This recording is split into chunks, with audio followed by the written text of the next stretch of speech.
एक छोटे से गांव में सुरेश नाम का एक आदमी रहता था। सुरेश गांव-गांव घूमकर अचार बेचने का काम करता था। सुरेश बहुत अच्छा इंसान था। वो दिल लगाकर काम करता था और अपने परिवार के साथ खुशी से रहता था।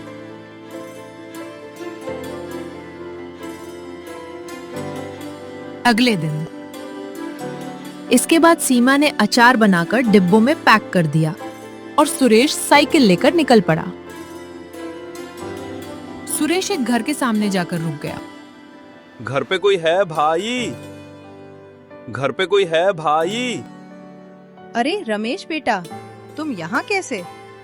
और ये क्या ले आए? मैंने अचार बेचने का काम शुरू किया है, इसलिए घर घर जाकर अचार बेच रहा हूँ। क्या आप अचार खरीदना चाहेंगी? हाँ जरूर, जरा चखाना तो। अम्मा ने अचार चखा तो उन्हें बहुत पसंद आया। ऐसा करो बेटा, 1 किलो दे दो। कितना हुआ? बस 100 रुपए। ठीक है, मैं अभी पैसे लेकर आती हूँ।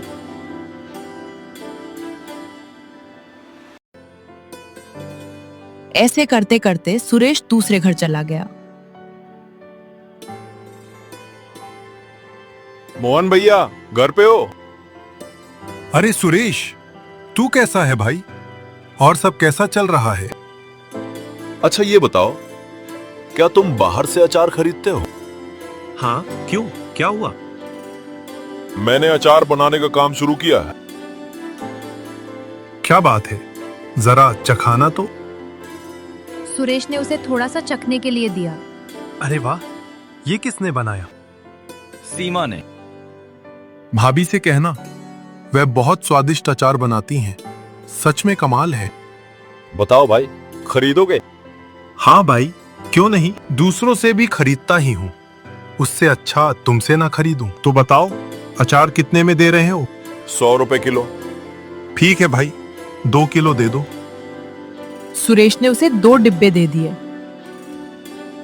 धीरे धीरे उसका सारा अचार बिक गया तो सुरेश घर की तरफ चल पड़ा। सुरेश घर पहुंचा। सीमा,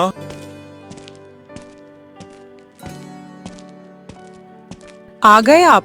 कैसा रहा आज का दिन? क्या किसी ने अचार खरीदा? कुछ खास तो नहीं, बल्कि पूरा अचार बिक गया। मुझे यकीन नहीं हो रहा है।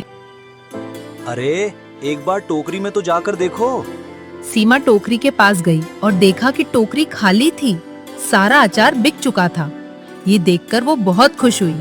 अब तुम ऐसे ही अचार बनाती रहो और मैं घर घर जाकर बेचता रहूंगा।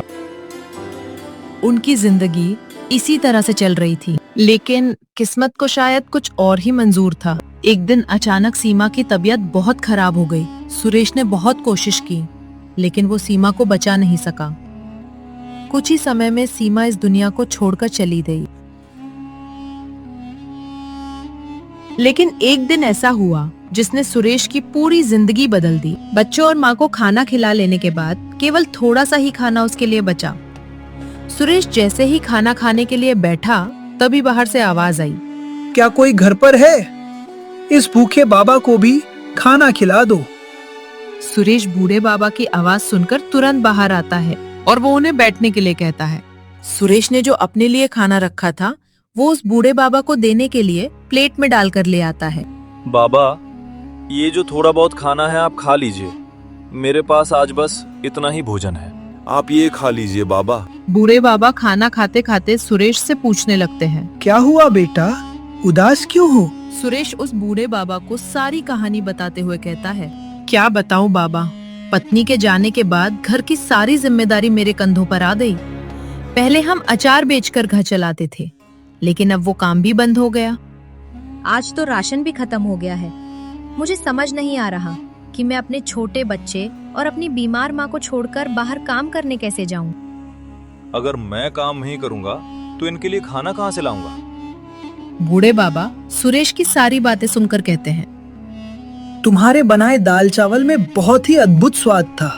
तुम्हारे हाथों में स्वाद है। तुम घर के बाहर दाल चावल का ठेला क्यों नहीं लगाते?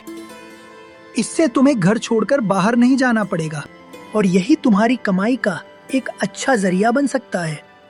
मैं तुम्हें एक नमक का पैकेट देता हूँ। ये जादुई नमक है। इसे अपने खाने में डालना, फिर देखना तुम्हारा सारा खाना हाथों हाथ बिक जाएगा और तुम्हें कभी पैसों की परेशानी नहीं होगी। इतना कहकर बूढ़े बाबा उसे एक नमक का पैकेट देते हैं। आपका बहुत बहुत शुक्रिया बाबा, आपने तो मेरी सारी समस्या हल कर दी। अब मैं घर पर ही रहकर सारा काम कर लिया करूंगा और बच्चों और बीमार माँ को छोड़कर कहीं जाना नहीं पड़ेगा। तुम बहुत अच्छे दिल के इंसान हो। तुम्हारे मन में दूसरों के लिए दया है, इसलिए मैं तुम्हें ये जादुई नमक दे रहा हूँ। ये तुम्हारी बहुत मदद करेगा। याद रखना, ये पैकेट कभी खाली नहीं होगा, बस इसे संभाल कर रखना। इतना कहकर बूढ़े बाबा वहाँ से चले जाते हैं। अगले ही दिन सुरेश ने नया काम शुरू किया। पहले दिन उसने कड़ी चावल बनाया और उसमें वही जादुई नमक डाला। पहले ही दिन कुछ लोग सुरेश से कड़ी चावल खरीदकर खाते हैं और उसके स्वाद से वे बेहद खुश हो जाते हैं।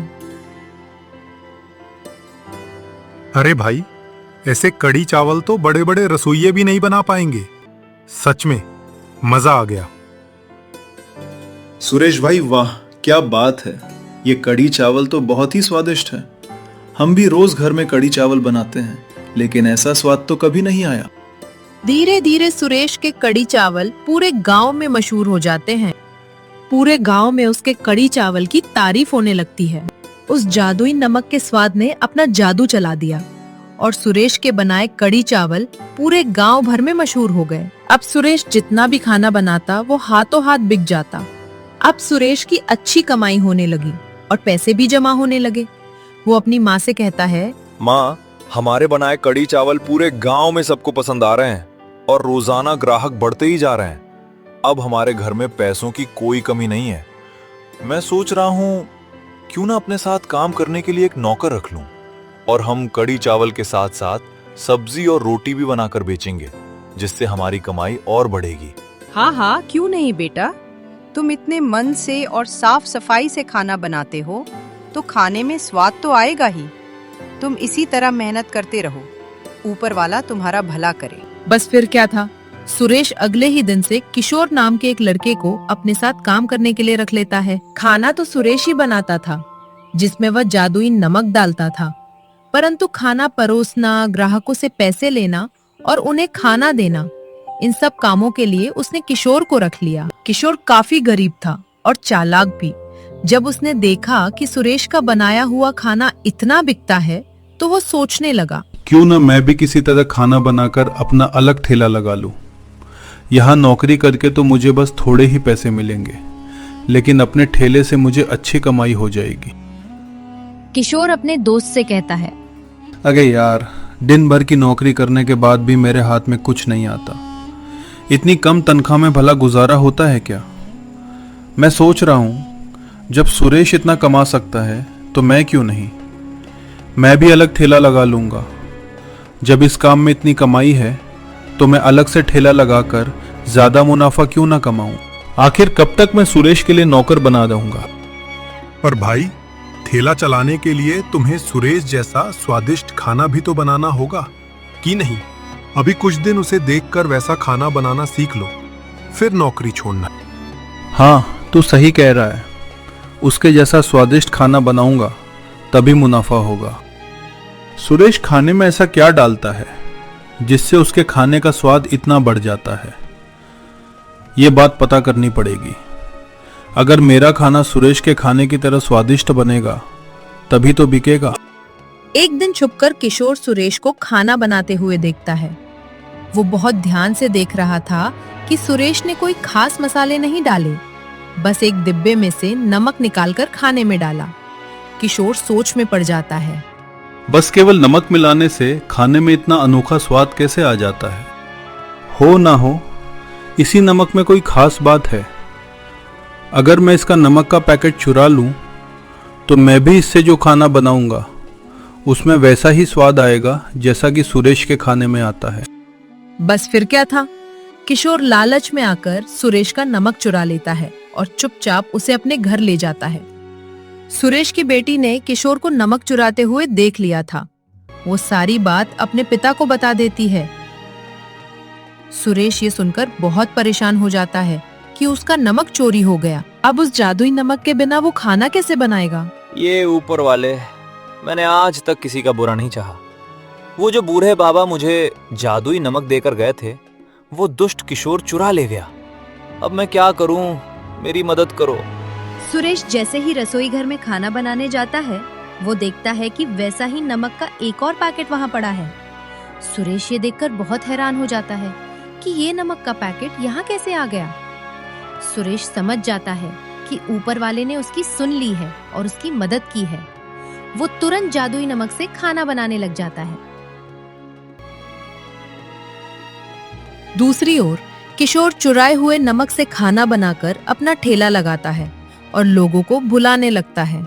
आओ आओ, गर्मा गर्म स्वादिष्ट खाना यहाँ मिलेगा। लोग किशोर के ठेले पर खाना खाने आते भी हैं, लेकिन जैसे ही वे खाना मुंह में डालते हैं, उसे थूकने लगते हैं। अरे ये क्या, इतना बेस्वाद और गंदा खाना है। इसमें तुमने नमक मसाले डाले हैं या जहर डाला है भाई? थू थू, हमारे सारे पैसे बर्बाद कर दिए। ये खाना तो कोई जानवर भी नहीं खाएगा। लाओ, हमारे पैसे वापस करो। सभी लोग किशोर को भला बुरा कहने लगते हैं और अपने पैसे वापस लेकर वहां से चले जाते हैं।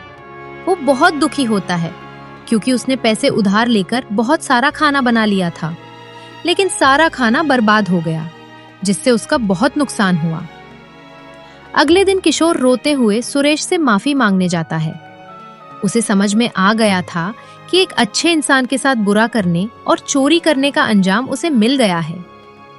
वो सुरेश के आगे हाथ जोड़ते हुए कहता है, सुरेश भाई, मुझे माफ कर दो। मैंने तुम्हारा जादुई नमक चुराकर फायदा कमाने की सोची, लेकिन मैं ये भूल गया कि जादुई चीजें सिर्फ उसी के लिए काम करती हैं जिसे वे दी जाती हैं। मुझे अपने पास फिर से काम पर रख लो। मैंने नौकरी छोड़कर गलती की। मेरे छोटे छोटे बच्चे भूखे मर जाएंगे। मुझ पर दया करो। मैं आइंदा कभी भी तुम्हें शिकायत का मौका नहीं दूंगा। किशोर को इस तरह रोते देख सुरेश का मन पसीज जाता है। अरे अब तुम रोना बंद करो। मैं इतनी कठोर नहीं हूं कि तुम्हें काम पर ना रखूं। तुम्हें अपनी गलती का एहसास हो गया, यही काफी है। लेकिन आगे से याद रखना, किसी और की चीज पर लालच मत करना, क्योंकि चोरी का फल हमेशा बुरा होता है।